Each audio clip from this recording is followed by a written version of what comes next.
नसीब का लिखा। एक रोचक कहानी। दोस्तों, आपने कई बार लोगों को कहते सुना होगा कि मेरे नसीब में ही नहीं है, या नसीब में होता तो जरूर मिल जाता, या फिर यह कहावत कि नसीब से ज्यादा किसी को नहीं मिलता जरूर सुनी होगी। आज मैं नसीब की बात इसलिए कर रहा हूँ क्योंकि आज की कहानी नसीब का लिखा। एक रोचक कहानी। 15वीं सदी की यह कहानी है। किसी एक गांव में बहुत ज्ञानी पंडित रहा करता था। पंडित आजू बाजू के सारे ही गांव में बहुत प्रख्यात था और इसी वजह से धनवान भी। पंडित का परिवार ज्यादा बड़ा नहीं था। पंडित अपनी पत्नी के साथ अपने बहुत बड़े घर में अकेला रहता था क्योंकि पंडित को कोई बेटा था नहीं और एक बेटी थी जिसका विवाह पास के गांव वाले एक श्रीमंत लड़के से हो चुका था।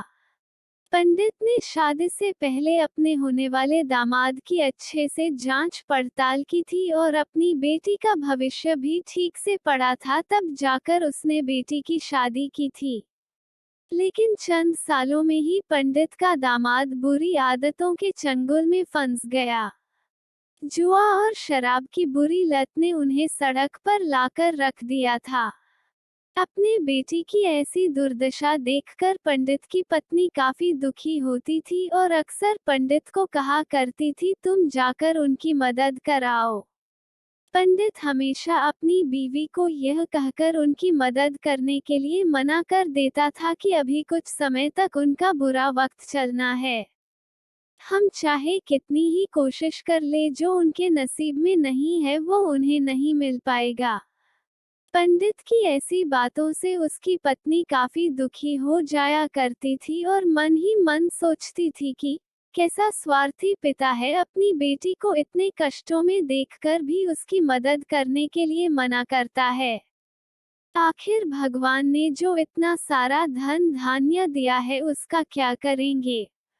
हमें कोई और औलाद भी तो है नहीं, ले देकर एक यही बेटी है और उसके लिए भी कुछ नहीं करेंगे तो किसके लिए करेंगे। पंडित ऐसा नहीं सोचता था। ऐसा नहीं है कि पंडित अपनी पुत्री से प्रेम नहीं करता था, लेकिन उसने अपनी पुत्री की कुंडली इतने अच्छे से पढ़ी थी और वह यह पहले से ही जानता था कि वह चाहे किसी भी लड़के से शादी करती, लेकिन उसके जीवन में यह समय आने वाला ही था और बिना इसे भुगते उसको छुटकारा नहीं मिलने वाला था। एक दिन खाने पीने के लिए भी मोहताज हो चुके पंडित के बेटी और दामाद उसके घर पर आए। पंडित ने और उसकी बीवी ने दोनों का खूब आदर सत्कार किया और खूब अच्छा खाना खिलाया।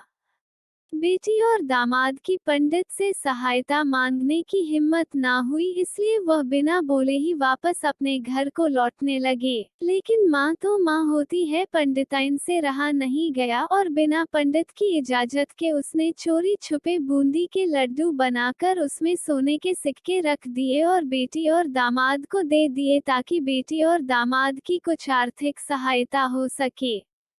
पंडिताइन यह भी जान गई थी कि बेटी और दामाद शर्म के मारे उनसे मदद नहीं मांग रहे थे, इसलिए उसने बेटी और दामाद को भी लड्डुओं में छिपे सिक्कों के बारे में कुछ नहीं बताया। जाहिर सी बात है कि जब वो लोग घर पर जाकर लड्डू खाएंगे तो उन्हें उसमें सोने के सिक्के मिल जाएंगे, इस तरह बिना उनके मांगे ही उन तक मदद पहुंच जाएगी। सोचकर पंडिताइन मन ही मन अपने बेटी की मदद करने के लिए खुश होने लगी। पंडित के दामाद और बेटी उन दोनों का आशीर्वाद लेकर अपने घर के तरफ रवाना हो गए। उन दिनों गाड़ियां तो होती नहीं थी, घोड़ा गाड़ी या बैल गाड़ियां चलती थी। पैसे ना होते तो और चीजों की लेन देन से भी व्यवहार होता था। बेटी और दामाद का गांव पंडित के घर से कोसों दूर था, फिर भी पैसों की कमी के चलते वह चलकर अपने गांव की तरफ निकल पड़े। थोड़ी दूर ही चले थे कि पंडित की बेटी के पैर में मोच आ गई और अब उसको चलना भी मुश्किल हो गया। पंडित के दामाद ने जब देखा कि उसकी बीवी अब बिल्कुल चलने में सक्षम नहीं है तो उसने एक टांगा अपने घर तक किराए पर ले लिया। दोनों पति पत्नी टांगे में बैठकर घर तक पहुंच गए, लेकिन टांगे वाले को देने के लिए उनके पास पैसे थे नहीं, इसलिए पंडिताइन ने जो बूंदी के लड्डू उन्हें दिए थे वही किराया के तौर पर उस टांगे वाले को दे दिए। टांगे वाला बूंदी के लड्डू को लेकर वहां से चला गया। टांगे वाला अपने घर की तरफ जा रहा था, तब उसे एक हलवाई की दुकान दिखी। उसने सोचा कि थोड़े से बूंदी के लड्डुओं से मेरे घर के लोगों का पेट थोड़ी भरने वाला है। इससे अच्छा मैं इन बूंदी के लड्डुओं को बेचकर उनसे कुछ चावल खरीद लेता हूँ। टांगे वाले ने बूंदी के लड्डू हलवाई को बेच दिए।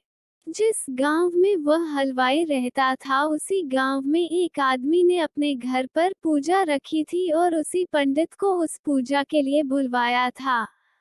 पूजा में लगने वाले प्रसाद के लिए उस आदमी ने उसी हलवाई से बूंदी के लड्डू लिए जहां पर उस टांगे वाले ने बेचे थे। हलवाई ने भी उस आदमी को टांगे वाले से खरीदे हुए लड्डू ही पहले दिए ताकि वो खराब ना हो जाए, क्योंकि वह नहीं जानता था यह लड्डू कब बने हैं। पूजा खत्म होने पर दक्षिणा और बूंदी के लड्डू लेकर जब पंडित अपने घर आया और खाना खाने बैठा, तो प्रसाद में लाए बूंदी के लड्डू खाते वक्त लड्डू से सोने का सिक्का निकला। इस घटना को देखकर पंडिताइन की आंखों से आंसू बहने लगे। पंडित ने जब पंडिताइन से उसके रोने का कारण पूछा, तो पंडिताइन ने पंडित को सब कुछ बताया और पंडित से उनकी बातों पर भरोसा ना करने के लिए माफी मांगी। पंडित ने पंडिताइन के आंसू पोंछे और कहा कि तुम्हारी तरह मैं भी हमारी बेटी को बहुत प्रेम करता हूँ, लेकिन अगर हम उसकी अब मदद करते हैं तो दामाद हमसे हमेशा ऐसे ही मदद की अपेक्षा रखेगा और अपनी बुरी आदतों को कभी नहीं छोड़ेगा। पंडिताइन भी अब पंडित की बातों से सहमत हो गई। 2-3 महीने बीत गए। पंडित के दामाद और बेटी फिर से एक बार उसके घर आए और इस बार उनकी परिस्थिति पहले से बेहतर थी, क्योंकि पिछली बार खाली हाथ जाने के बाद दामाद ने नया काम शुरू किया था और अपनी सारी बुरी आदतें भी छोड़ दी थी। दोस्तों, नसीब का लिखा नहीं बदलता। यह कहानी आपको कैसी लगी? क्या आप भी नसीब पर भरोसा रखते हैं, या फिर आप उन लोगों में से हैं जो अपना नसीब खुद अपने हाथों से लिखना चाहते हैं? कमेंट करके जरूर बताएं। लाइक और शेयर जरूर करें।